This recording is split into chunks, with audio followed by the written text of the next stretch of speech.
Good evening and welcome to another episode of Que-stead-Que. What you gonna do? I don't know, but something's gonna grow. Hey everybody and welcome to another episode of Que-stead-Que. Okay, hello, here I am. Okay, first of all, before we get started, I can see that my seedlings are starting to not stressed, so to speak, but they're ready, okay? And our last frost date is going to be the 15th of May, but they're ready to get out there in that sun. So I'm going to get them out next week. As soon as I get the table set up in the greenhouse, these seedlings will be out there. There is no way that they will die. No way. My flowers are doing good.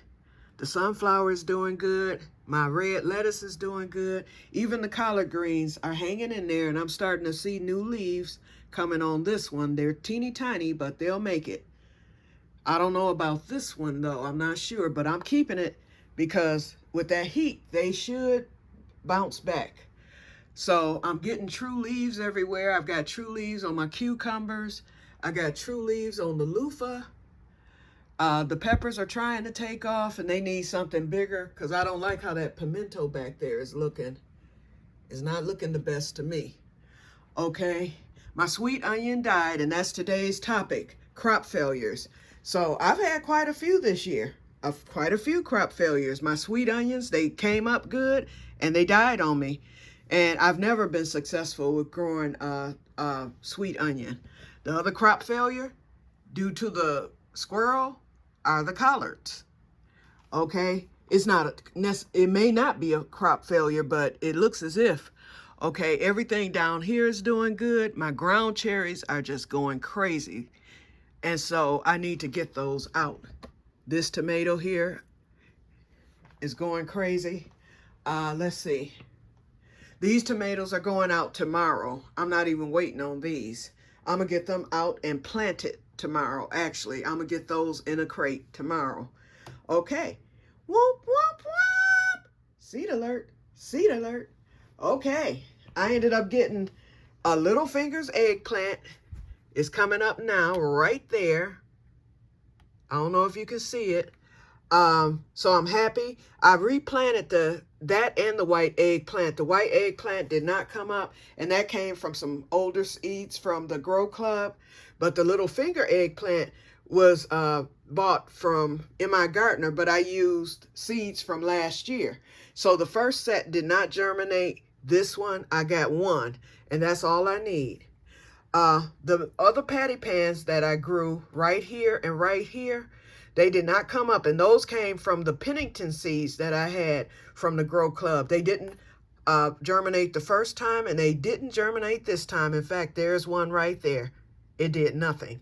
But I was surprised that my first set of yellow patty pan from M.I. Gartner didn't germinate the first time. So I decided to try it again, and there it is. I have one.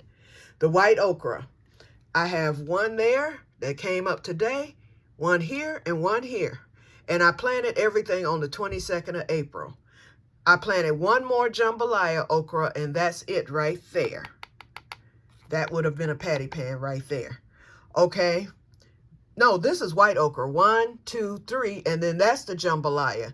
And then the two green patty pans, green patty pans didn't germinate, but the yellow one did. I think this is that San Marzano tomato that I planted without heat.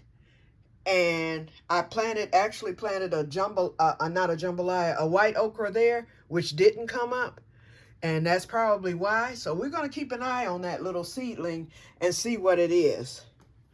And so as far as the crop failures, you saw the two over there, the onions. My other crop failures this year were the green squash. A few of my yellow squash did not germinate.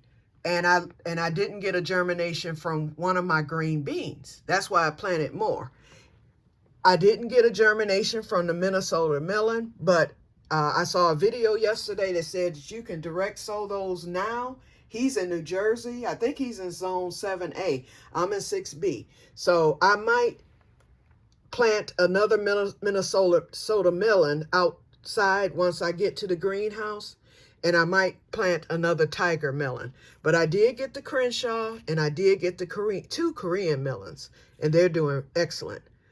I didn't get the white eggplant, so those were my failures for this year. So, you know, every year I have crop failures, but this is one of my biggest years of crop failures.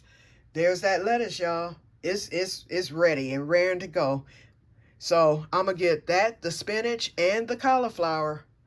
I think it's cauliflower. Let's see. Yep. I'm going to get those out next week. And I'm going to go on and transplant those into the crates so that they can get going and do their thing.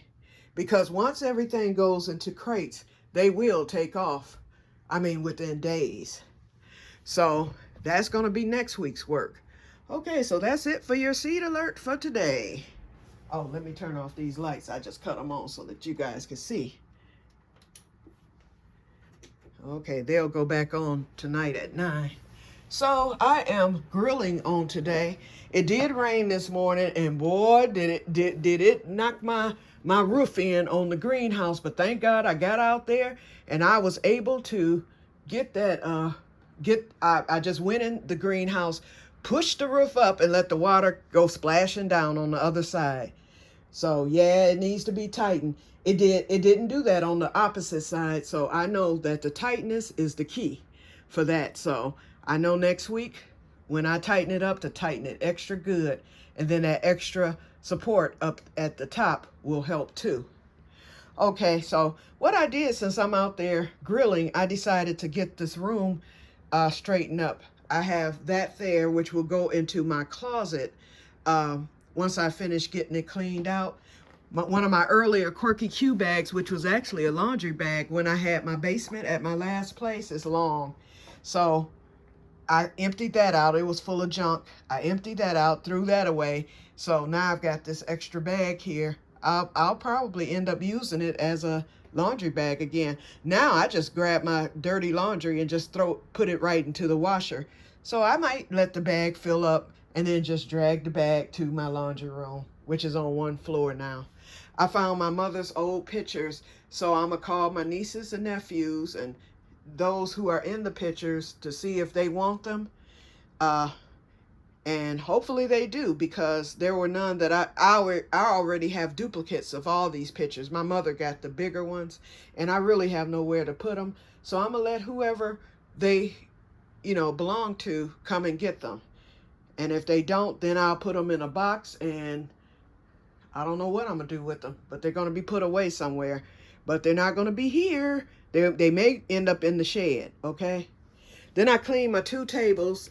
These are the 2 tables I was telling you about that I want my cousin to have, because she has an older home, and these would look beautiful in her living room, although they're beat up now. But I paid a pretty penny for these tables over 25 years ago, and they were in excellent shape. They're antiques. And but what happened was, over the years, legs got broke on them, so I had to glue them with wood glue. So the value is gone on these tables, and now it's time for me to part with them because they're in the way. So once they go, this is JD's TV. So either he can take it home, or I have that table back there by my door in the living room that I am going to put in this spot, and it's going to open up this whole little aisleway here, because that table that my late brother made is flat, but it's still a table. And it has a door on it and a drawer and a bottom storage area. I got my chair back together, so I hooked it up. I mean, it was totally unhooked. This is a lift chair that I inherited from my late aunt. She passed away in 2019, and my cousin gave it to me because, well, she asked me if I wanted it because of my MS, and I said, sure. And I have used this chair, and it has served its purpose. And it lets all the way back into a bed. It's really nice, and it's a lift chair. So when I moved here, it was placed back here. I figured this would be a good spot for it, but I never hooked it up. I hadn't. The only thing I've done is just kind of sat in it. And today I was like, since I have these extra cords, let me go on and get this thing hooked up and running again. So if I ever have another MS attack, then that will help me to be able to get up, sit down, all that. And if I want to take a nap, I can let it back. And it pulls all the way out. So if I want to let it back, I can. This stuff on the side here, that's just junk for now. Once I get this closet clean, which is next on the agenda, then I will be putting everything that you see out into the closet. There's not much in there now. What's blocking it is this huge Christmas tree that's in there. And I put up a Christmas tree my first year here. Where my mother was living, I put up a Christmas tree every year. And so that's the tree. I went out and bought it because, you know, so my mother could be in the Christmas spirit because she liked Christmas and stuff. Me, I'm Scrooge, okay? Bah humbug. I mean, it's a beautiful holiday and all, but I'm not into Christmas now. So basically, that tree was for her purposes. And then the first year I came here, I was so happy. I just put up the Christmas tree. And since then, I haven't. So that was 3 years ago. So it's time for the Christmas tree and the decorations to go. They're going to the curb, and whoever wants that stuff can pick it up. This right here, I found that. When I first moved here, it was a FedEx man. My address, I'm on the west side. But this other address is the same street and the same address as me, which is on the east side. So it wasn't that they mixed up deliveries or anything, but what happened was that person was never home. So I guess the FedEx guy figured, oh, I'm going to get this delivered. And so they would bring things to my address. I got laundry soap. I got all kind of stuff. And so I would go to the other address. And so I knocked on a neighbor's door because I wanted them to get their stuff. And the neighbor said, oh, they moved. I'm like, well, why did they order stuff? And so I don't know if they forget and put the wrong address or if it was already in the system or what. But I had no way of finding them. So my last gift, as I call it, was a Sony car stereo. And so I pulled it up. I tried to trace it by the number. I couldn't pull it up, but I do know that it was ordered from Kentucky. But anyway, that thing cost like over $300. And so it's been sitting here in my back room for the past 3 years, since the winter of 2021 going into 2022. Look at that bee trying to get in here. So yeah, I'm getting that spray and we're going to knock that queen out so that those bees can leave. See, he's flying right at the bottom of my door. But anyway, so guess where it's going, y'all? The pawn shop. I've never pawned anything, so I'm getting ready to find out how it works. So they probably not going to give me no more than about $5 for it. Who knows? But, I mean, I have no use for it, and I don't want to try to sell it. It would just be too much hassle and all that stuff. So I'm a pawn it. It's brand new, got all the books in it and everything. The receipt, all that. And the receipt did not have the information of the person who ordered it. Well, it did. It had the person's name, but it did not have like address or anything else that would lead me to find the person. Because believe me, I tried for a year. And finally, when I saw a neighbor that in 2022, the spring of 2022, I knocked on her door and asked her about the neighbor, you know, at that address. And she said, they moved. I'm like, okay. But anyway, so I found that.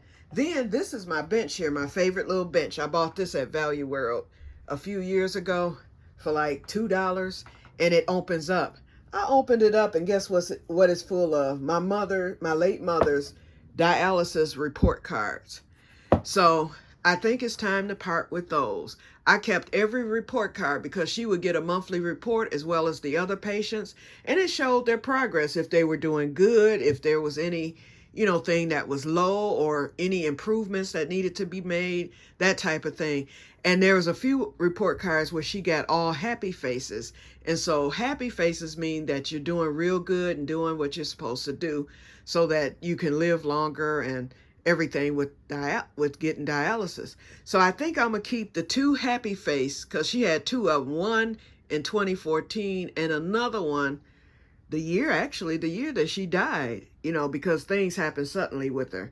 So anyway, I'm going to keep those, and I'm going to laminate them and then put those in the mama box. Because, you know, with the Swedish death cleaning, if you've lost a parent, you're allowed to keep 1 box of things to remember them by, and everything else you either donate, give away, or, you know, if you need to throw away, you can throw away or you can sell it. And so there's really nothing to sell, but there's things to give away, many things to give away. And like to family and stuff like that, like those pictures. And but for my keepsakes, you know, that'll be one of the keepsakes out of the death box.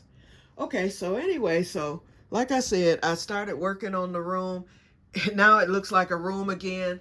And I am grilling, and yeah, once again, pork steak. Let me open it because I see the smoke has stopped.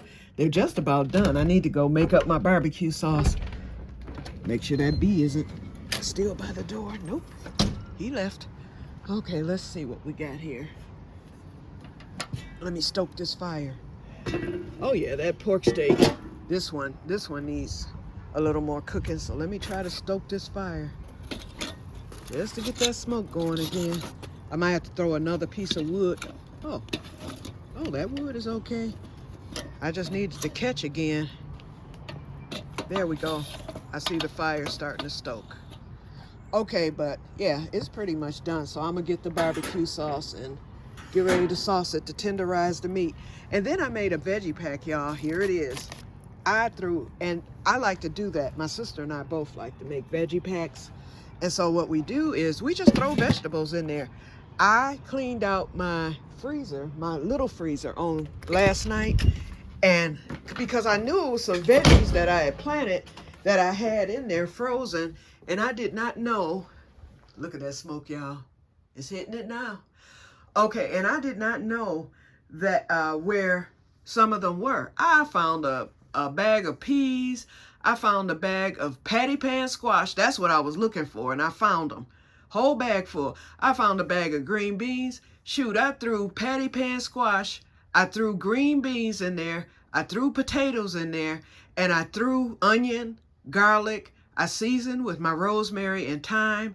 And then I also threw in, let's see, what's the other thing? Okay, the patty pan squash, the potatoes, the green beans. Oh, I threw in a little piece of bacon for flavor.